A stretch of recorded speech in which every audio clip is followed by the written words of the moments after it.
good afternoon, everyone. Hopefully you guys are all doing well this lovely, lovely Tuesday here in Southern California. I'm in the garage, came in super early this morning. I was here a little bit after 6 a.m. Did some testing on the Veloster N, still have it on the dyno. Here to talk about some EV stuff. So next to me here I have the beautiful K3V. And for those of you on YouTube, thank you for joining me here. Can't believe how cool that Porsche is. Saw the Larry's autofocus. Thank you so much, Eric Lai. You're too kind. Thank you to Jezzy, says I'm an absolute inspiration. I appreciate the kind words.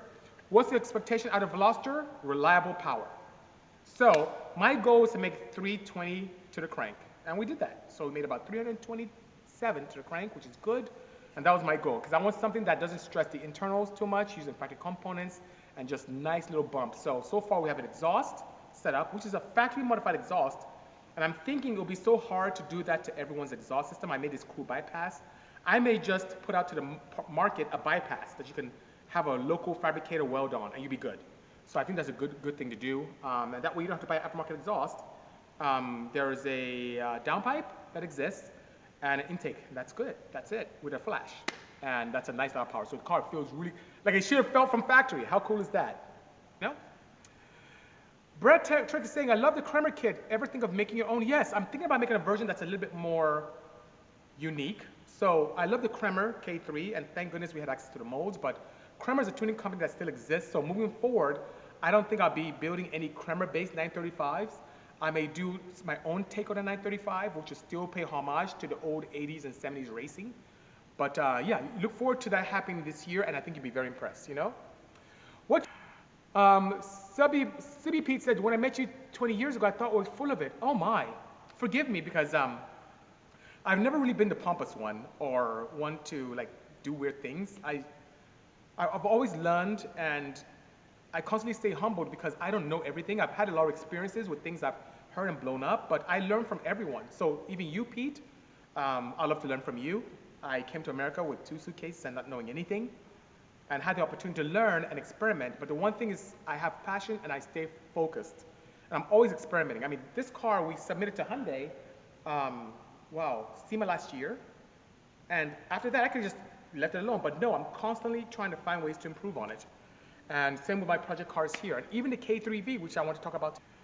Awesome content, says Pipe Milaz. Do you think nitrous is a rentable or reliable performance mod? I'm saying, well, because of the variables with nitrous, I think there are other ways to have more reliable power. It's really cool.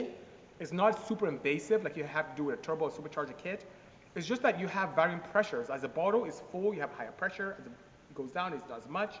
It can be tuned to have a lot of fun, but it's consumable. So you have to keep filling it up and trying to do battery warmers and other systems to keep the pressure the same. But people have had reliable setups. We've built a lot of nitrous cars here. We've also blown up nitrous cars here. There's a Civic I'm looking at right here next to me. Came in with 2-stage nitrous, direct port and a single fogger, and he's taking it all off to go with a more reliable turbo system. So something to think about, eh? Now I'm buying oil from you. Good job. Thank you, Subi Pete. I appreciate the kind words. Are you planning on doing any half-mile events this year? Wouldn't mind seeing the EV or something. So it depends, Texas Holyfield, on what we have planned for this year, because there's a project we may pick up that may shut me down for a while, and I won't be doing any racing because I'll be so involved in getting this project out the gate. So it's a pretty big project, a global one, so it depends. The challenge with EVs, and that's what I really want to talk about today, is my current gearing and tire size on that. My top speed is 166 miles an hour. So it's great if I was doing quarter mile. It's great if I'm doing eighth mile, but for half mile, I'll run out of juice, as in speed, very quickly. I would have to almost purpose-build one, which probably I should. And purpose-build one, I mean by that is, I may have to have the opportunity to play with RPM capability, gearing, and tire size. Then if I can get to the 200 mile an hour mark, top speed, then we'll play with that. Plus, the K3 is something, as you look at this body, doesn't lend itself very well to top speed, but more for short distance, I would say racing, because it has a lot of aero. It has these winglets on the rear and a lot of aero packages. There's another vehicle that I plan on building that will be a lot more aerodynamic and could lend itself much better to that application. And today, as I talked about, I want to talk about EV and management. And this is a weird looking device, right? It is a validation tool, it's just coming out right now, from Orion BMS. And this validation tool is one that allows you to make sure that all your tap harness integration is proper. So what is the BMS? It's a battery management system that is extremely important, guys, when you're doing an EV conversion. This battery management system allows you to monitor cell voltages, to balance your cells to make sure they're all even, and also to monitor your temperatures. And by doing that, allows you to have a much longer life of your battery system and much safer as well. Do you know the danger of not monitoring your batteries? I did that for a while and it was not very good. I have low cells and high cells, and when I charge it up, my charger only looks for the average of those cells, so I overcharge some and undercharge others. The undercharged ones are not happy because they never get to full charge and potential. The overcharged ones can go out and cause a fire, God forbid, right? But with a BMS, it allows me to bring them all within 0.01 volts, which is very good. Plus, allows me to monitor my temperatures to know if I'm in a good shape. And here's where it gets really interesting. It has, especially the Orion one, has the ability to communicate with the charging station. So when I have the safety charging stations, like I have right there, a very nice unit on the wall. It's like a level 2 charger from Blink. And it communicates and lets it know that there's an opportunity for it to slow down the charge as it gets towards the top. So what do I mean by that? Think of charging a setup like a beer cup and you have your beer. Now you have two ways to fill in that cup. You can just dump the beer in the can and it'll fill up and froth over, right? Or you can pour it and when you get to the top, you just easily pour little by little and it fills up. And that's what the BMS allows me to do with my battery charging system. It gives me a better charge, more longevity, and a lot more fun, which I love, you know? What kind of cars do you have in your garage at the moment? Asked 2GZ. Well, quite a few. I have Porsches, I have Civics, Miatas, Lotus, S2000, Mercedes-Benz. I am not a marquee-specific builder or tuner. I love all cars. I don't go fast, whether it's petrol or ethanol-based or electric or German or American or Japanese. I love cars, period. I love them all. Oh my God. Electric Classic Mini says, how would you improve EV racing with regards to lack of noise or difference to the noises that the motor make? Now, if it's from a driver experience, it's quieter, but it's not devoid of noise. As a matter of fact, in my K3V, I leave the back aperture open slightly, so it pumps in the cabin, the noise. From a perspective of watching racing, I don't need the noise to enjoy. As a matter of fact, if you remember, and I think Electric Classic Minis, I don't know if you're here in the United States or overseas, but if you watch the IDR VW race at Goodwood, that thing sounds really great. Or even if you watch how it was racing at Pikes Peak, that it's really cool. So that is really awesome. What I would like to do is be able to have more feedback from the road, which some of the electronic setups kind of dampen that. That's why I run mechanical brakes and have mechanical steering on a lot of my cars. And you may think I'm crazy, Electric Classic Minis, but dare I say the sound of a gasoline engine dampens my experience from the road? I never knew that existed. So guys, I hope you don't attack me for this, but I really never knew that existed. When I drive this electric K3V, I feel and hear everything. I really do. I hear the road, I hear the tires, I get the feedback, my steering, my brakes. It's weird, like I get a better connection with the road with this electric vehicle than I do with a petrol. So I get back into, like say, the 991 we have up front, and I drive that. It has a post-chamber exhaust I'm experimenting with, which I should release very soon. I feel that now that connection to the road is dampened because I hear exhaust noise. So I don't feel the connection. It's really weird. So I would really invite you guys to experience a performance EV and experience a performance car back to back, and you feel that difference. Like a 935, like the petrol one I have here, that race service put together, the red one with twin turbos. You drive, you have this turbo, you hear, right? And then you drive this, and you drive the experience, even though it's much faster. There's a connection. It's weird. There's a connection to the road. It's so strange. It's amazing, you know? Hello, AJ. AJ got to drive the K3V. He liked the torque off the line. AJ, there's more coming because AEM just yesterday launched the VCU 200.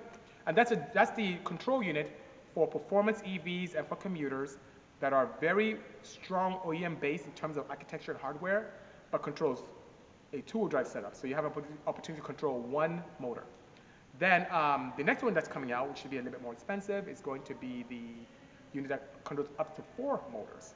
And when my unit comes in, I'll encourage you guys to join me as I unbox it and go through all the components. AEM is bringing it. I'm so glad they joined me on this journey. I'm so excited indeed, you know? Machine Gertrude says, make sure it's actual cold air intake and not just a heat soaked piping engine bay that sucks hot air. He's right. I've seen really poor designs where it's cold air and it stops right in front of the radiator. That's not cold air, right? It's rubbish.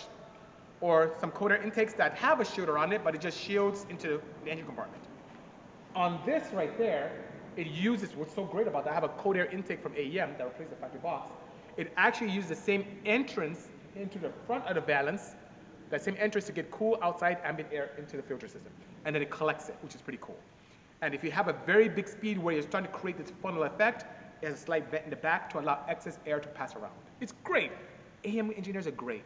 Hey, I was part of the design, so I should take some credit, huh? Anyway, hello, Caden Stone. Good seeing you indeed. Dude, have you to do an integral build. Every trim level comes with a motor that is good for tuning and double wishbone suspension. Thank you, Liam Boccaccio. It's very challenging only because we build cars in conjunction with a manufacturer. And we've been doing a lot of testing with Acura, but we haven't had an in-house build with them yet. So that being said, when that comes, I guarantee you, I will plan with them a new and old, new being the new build we're going crazy with, and an old school being an Integra, and we'll have some fun. I appreciate that, you know? BZ, do you tune Hondas running a K-tuner? Not only do I tune them, we are dealers for K-tuners. Thank you so much. What kind of education do you have? Says Ty Bird 45. Okay, Ty Bird, forgive me, but I'll do a condensed version of my background. So, from the strange accent, you can hear I'm not from here. So I am Nigerian, came to the United States when I was 16 with 2 suitcases, arrived at LAX, and an American family picked me up. While I was back home, I loved education, I loved science. So both my parents are scientists, my dad's a geologist, my mom's a biochemist. I skipped a bunch of grades when I was younger in school because I did very well in school, and got into university at the age of 15 to study petrochemical engineering. So that's my first experience in terms of higher education. Didn't learn much for a year because we just didn't have technology back home. Came to the United States, went to Sirius College because, of course, I wanted to go to Cal Poly Pomona. They wouldn't take what I did back home for a year. So I started fresh at 16, got Associated Science and Associated Arts in Pure and Applied Sciences. Then I continued to go to Cal State Long Beach and got my bachelor's in chemical engineering and master's in engineering technology management. So those are degrees I have. Now, the entire time I was in school, I raced. I'm ashamed to say I did a lot of street racing, but I also did some semi-pro racing, and that's when I attracted the likes of American Honda, who had scouts at the racetrack, broke quite a few records, did a lot of drag racing, have a ton of trophies, and after graduating from school, got into pharmaceutical research, did it for a good 10 years, but my passion was still in things automotive, and then I opened up Bisimoto Engineering in 2006, and that's where we are today. I wanted to go to Cal Poly, Jacob, but they wouldn't accept my curriculum from Nigeria. So they said, oh, we don't know these courses, it doesn't transfer over. So to start afresh, I'm like, oh, how do I start afresh? Well, I didn't have the ability to do what you guys did here with entering university, with SATs and all that stuff. So they said the next thing for me to do is go to a junior college. So I went to Sirius Community College and start off there again. And then from then on, it's so weird. We're used to doing 24 to 25 units a semester back home. So we have university every day, including Saturday. I come here, you can do 12 units. I'm like, oh, this is a piece of cake. So I took classes in spring, and in summer, and in fall, and in winter. So I finished my AA in like a year and a half. And then concurrently, on the final semester, I went to Long Beach, Cal State Long Beach, and also Sirius at the same time.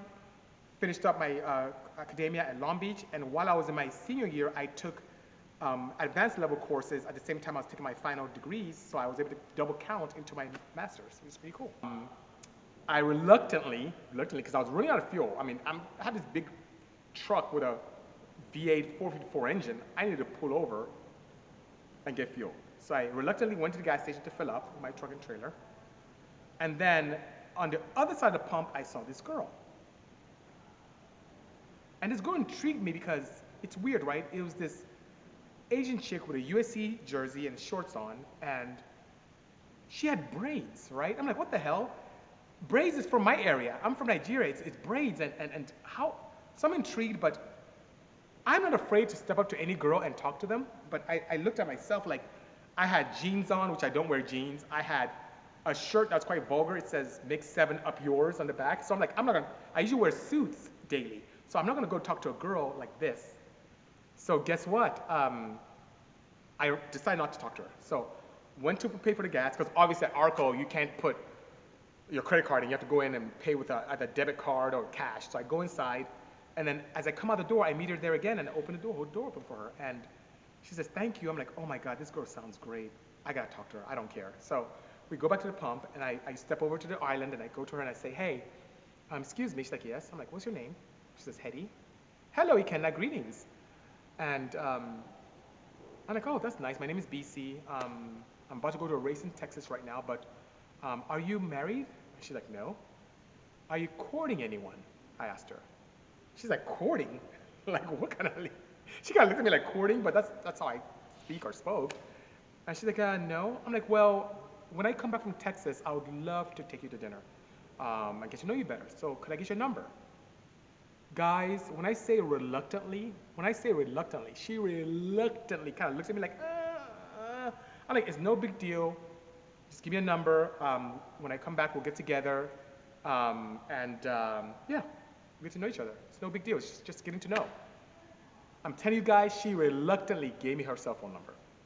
And when she gave it to me, okay, I'm gonna tell you guys something. My good friend James, we're still friends today. He was the best man at my wedding. My boy, we travel everywhere together. You've seen him, you see him with me.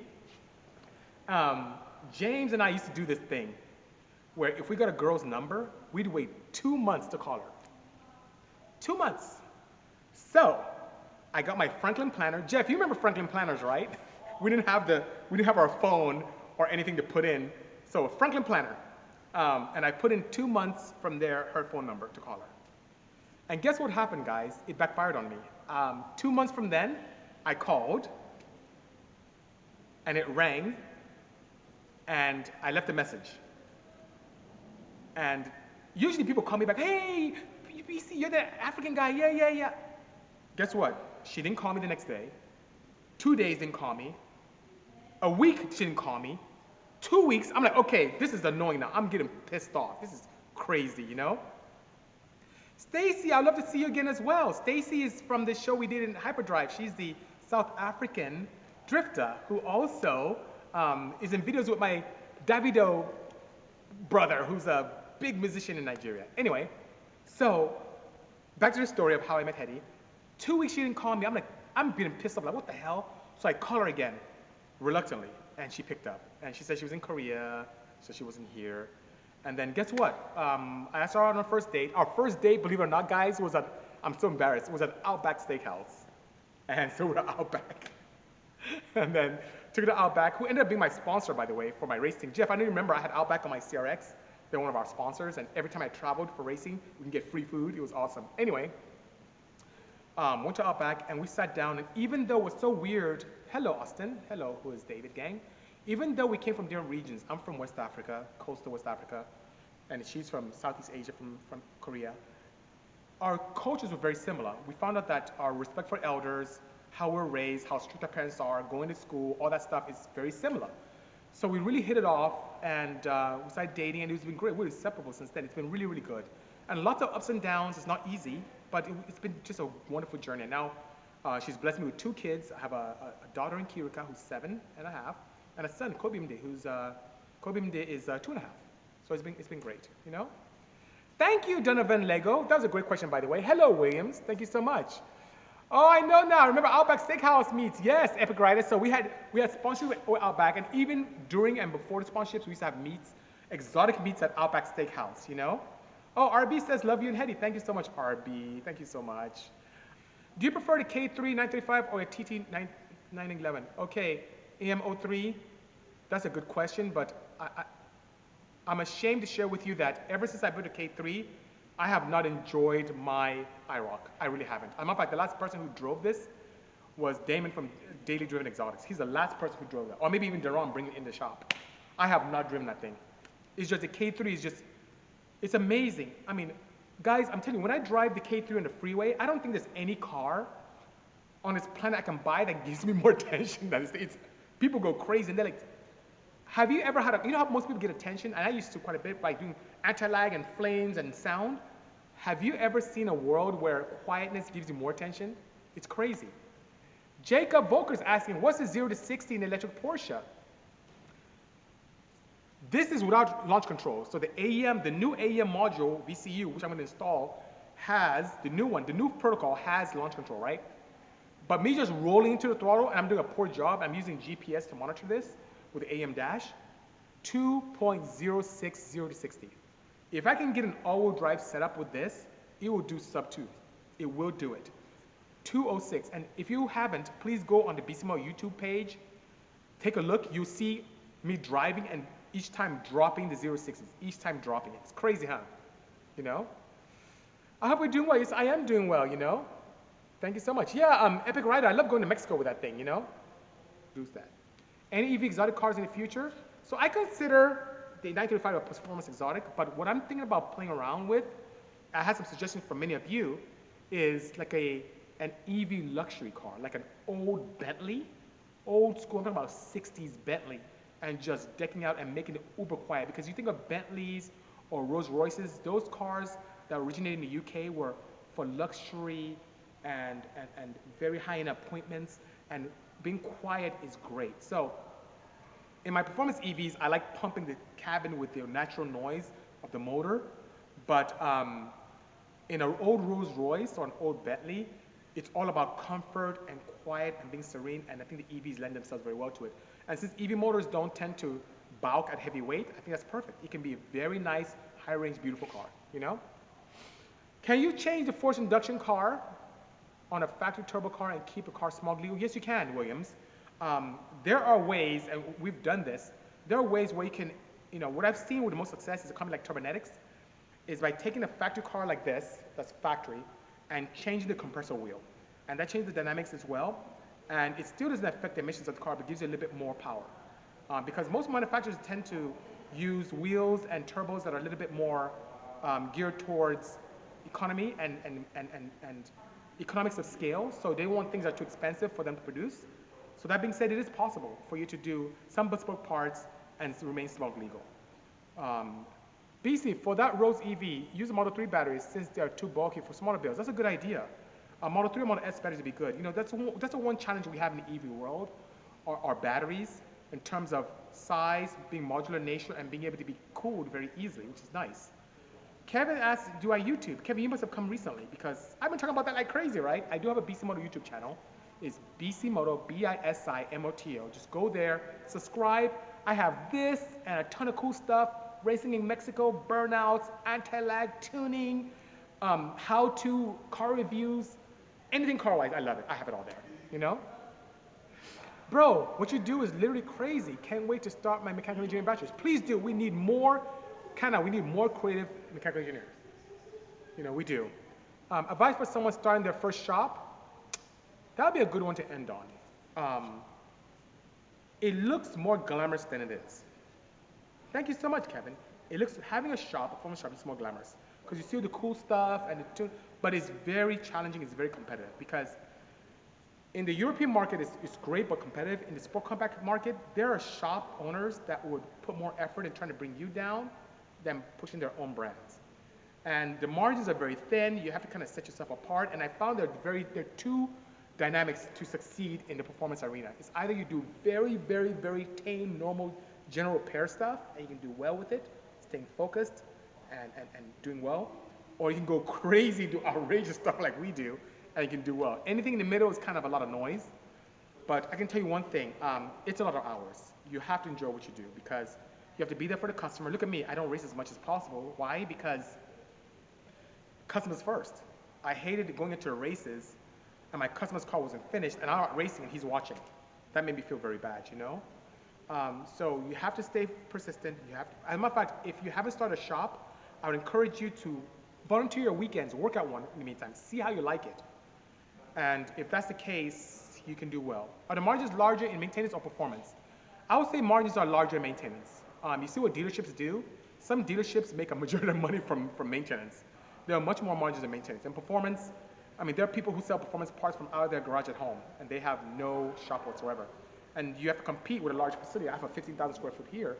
Sometimes I have to compete with someone selling ECUs out of their mom's basement. They don't care about margins. As long as they have money to take care of their beer, they're happy, you know? Do you think tuners will go bankrupt if they don't embrace electric tuning? You don't have that kind of problem since you enjoy any type of challenge. It's one of the reasons why I did get into it. Son of Pain, I'll be 100% transparent with you. I hated electric cars. When Honda came to me for that CRZ over there, first thing I said I was going to do is take out the hybrid motor and put a K-series, and they said not to, and I'm glad they did. When Acura wanted to send me a ton of NSX to evaluate, I wasn't interested in even evaluating it. I just didn't care about EV technology until I experienced it myself. And then I noticed that my OEMs are investing very heavily into that. I noticed that the OEMs are putting more resources into CES than SEMA. So SEMA is performance aftermarket, right? Mostly petrol or ICE based. But guess what? CES is just getting crazy. It's supposed to be consumer electronics, but now it's this crazy Hyundai's booth, Honda's booth, Mitsubishi's booth, Nissan's booth. It's just bananas. And they're focusing a lot on autonomy, electric vehicle technology. I'm like, I need to wrap my head around this because it looks like this is the future of tuning. At first, I was scared that the future of tuning would have been connectivity, meaning, oh, how you do Yelp in your car, or how you connect with social networking in your car, or how to use your car as a means of communication via Wi-Fi. I'm like, uh-oh, performance is going to die. But then I start seeing with companies like, Rimac, really pushing the envelope with performance EVs. I'm like, there's an opportunity here. And BS apart, I'm telling you guys, if my peers don't embrace EV technology, either in part as a hybrid or as a whole as pure EV, they will fall by the wayside. It is going to go the way of horse racing. Before, horse and buggies were the means of transportation, especially here in North America. And look now, horse racing is now relegated to the wealthy and a few people as a hobby. It's no longer mass transportation. I feel it's going to happen the same. I know it's going to happen the same with electric cars. So as a tuner, please embrace it. As a general repair mechanic, there are schools offering programs, and it's becoming very viable and very profitable for you to learn that trade and to do well with it. There's still ability to maintain and diagnose electric vehicles as well. It's not as involved as a petrol engine, but it's still there. Please take classes, local tech colleges, local universities. Rio Honda has a very good alternative fuel program that teaches about hydrogen and EVs and all. Please attend. Tuners, does enough for all of us. Embrace it. When Rywire came over and he said he wants to get into it, I was so happy. Kovold asking all these great questions, it's amazing, Kovold says, forget political correctness, the power ceiling on EVs is stratospheric compared to gas. He's right. There's so much opportunity, and guess what? We are still in the infancy. For 100 years, EVs kind of stayed still, and GM with the EV1 kind of started things, but I'm telling you, things are improving. Even for me, things have improved since November, let alone what's going to happen in the tuning. Look at AM is joining. I think Haltech is trying to do something. Motec is trying to launch their EV line. I'm telling you guys, embrace it. It's going to happen. It's going to happen. But guys, thank you so much for joining me on this Tech Tuesday. I had a blast. It will be up here on Instagram for the next 20. Well, actually, I'm going to leave it here for IGTV so you can watch this. But if you want to see archived and nice cut up, like all the good juicy stuff, please subscribe to the YouTube page, Bisimoto, and I look forward to seeing you guys soon. Take care. Cheers.